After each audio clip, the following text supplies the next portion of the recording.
Hi, I'm Nitya, your tutor at Nityaz Academy. Let's learn nuclear chemistry together, step by step. Most reactions involve electrons, but nuclear chemistry reaches into the nucleus itself. Some nuclei have an unstable mix of protons and neutrons. To become stable, they break down, or decay, shooting out particles and energy. We call this radioactivity. Because the nucleus is involved, these changes release vastly more energy than ordinary chemical reactions ever could. There are three main kinds of decay.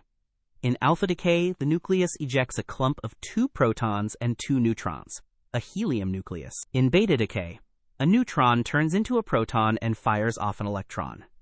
Gamma decay releases pure, high-energy radiation. Each type changes the nucleus differently and carries energy away from the atom. Radioactive decay is random for one atom but predictable for many. Half-life is the time it takes for half the atoms in a sample to decay. After one half-life, half remain. After 2, a quarter. After 3, an eighth. This steady halving lets scientists use carbon-14 to date ancient bones and even Earth's oldest rocks.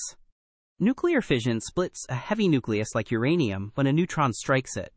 The nucleus breaks into smaller pieces, releasing huge energy and a few more neutrons. Those neutrons hit other nuclei, starting a chain reaction. Controlled carefully in a power plant, this releases steady heat that boils water and generates clean electricity for millions of homes. Let's wrap up. Unstable nuclei become stable by decaying, giving off alpha, beta, or gamma radiation. Half-life tells us how fast that happens and even lets us date the past. Splitting nuclei through fission unleashes immense energy that powers reactors.